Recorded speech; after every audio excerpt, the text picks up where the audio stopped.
Okay, at this time, I'm going to introduce Susan Vaughn from Overbrook School for the Blind, and she is going to give us some details on her year in the Competitive and Integrative Employment Grant. Welcome, Susan, and go ahead. What we were looking for with the grant was to expand our School to Work program. And the mission of School to Work is to prepare students aged 18 to 21 to lead productive and satisfying adult lives. The main focus of the program is the expanded core curriculum, which encompasses compensatory academics, independent living skills, orientation and mobility, social interaction skills, career education, recreation and leisure skills, assistive technology, sensory efficiency skills, and self-determination. The curriculum supports each student's individual IEP goals and their transition goals. We identified 19 students for the program. Some of the services that we offer here in the area of employment, we have pre-employment services or job shadowing, resume writing, mock interviews, counseling on post-secondary options, job exploration, soft skills instruction. We have work-based learning experiences, career classes, workplace readiness training, and on and off campus work experiences. This was the poster that would have been presented. So the goals, we were looking to place our students in community integrated employment that they could then hopefully stay in upon their graduation. The students learn the skills in natural settings, and they have job coaches with them to assist with adaptations. There's the transition services that I mentioned. Some of the work experience that we offer here on Overbrook's campus includes, we have a paw print shop, which is like the school store, a snack bar. They offer different kinds of food items. The Huskies Cafe is also like a snack bar, but different items that they offer. We have recycling. The students are involved in either picking up recycling or they might be shredding paper down in the workshop. We also have had students placed in maintenance, housekeeping, and food services. And those jobs on campus then prepare the students for off-campus work, which includes we've had students at the Lighthouse Cafe, the Overbrook Preschool, the Overbrook Outpost at the Springfield Mall. We have Cold Stone Creamery and Couch Tomato. Those are the ones that we worked with this past year. The number of students that we've had at different work sites. Most we had this year, we had 4 at Cold Stone and 3 at Couch Tomato. The rest, pretty much just 1 or 2 students there. And this is the students that were working in the community by month. At the beginning of the school year, we had 9 students that were off campus in September. As the year went on, we were able to increase the number of students that we had off campus up to our highest point, which was in February, right before everything shut down. So obviously after that, we weren't able to continue placing students. We had targeted 19 students to use the grant with. And at the end, when we went out, there were 13 working off campus. Of the students that we were targeting, 18 of them were registered with blindness and visual services. One of them was, he had applied but was waiting. He was on a waiting list. And then 4 of those students also were registered with the Office of Intellectual Disabilities. Through the grant, we had purchased soft skills training workbooks. We purchased soft skills for the workplace, which was a textbook that the teachers were using.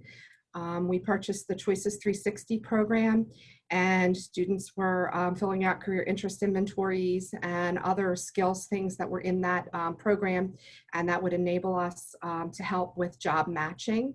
And then we recently purchased Virtual Job Shadow, and we are able to use that for some similar things to Choices 360 with the career interest inventories, but we were also using that to find jobs that were in the area where the students live. Some other goals that we had to do with the competitive integrated employment grant. We had hoped to target some trainings for current and new job coaches. And we had hoped to create a market for student teacher-led presentations that would be designed to increase awareness of local companies as it relates to employing individuals who are blind and visually impaired, living with additional disabilities as well. And we were not able to do that due to the closure of things. And we were also, another thing that we had built into the grant was transportation costs for students and job coaches.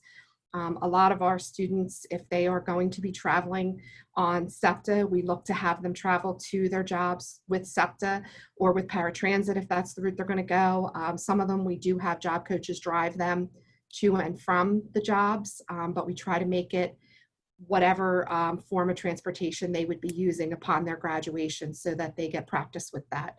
And again, we only were able to travel to jobs for part of the year, not the whole thing.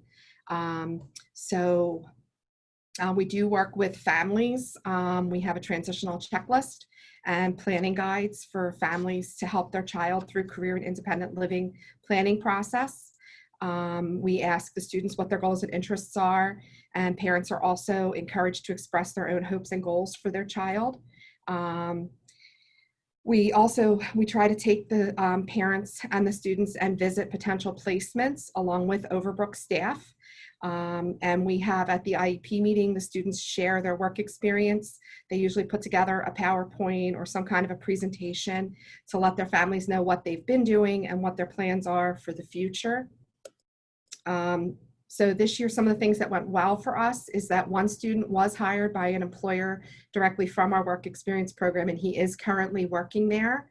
He worked through the closure without a job coach. We had two other students who had been offered positions.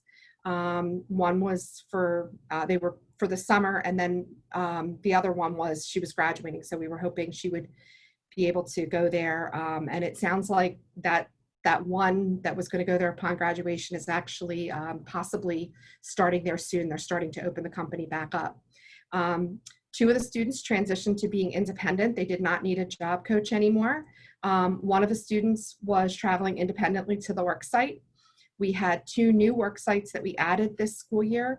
And that was all things that came out of the grant. And we had 6 students that attended a career fair at the Giant.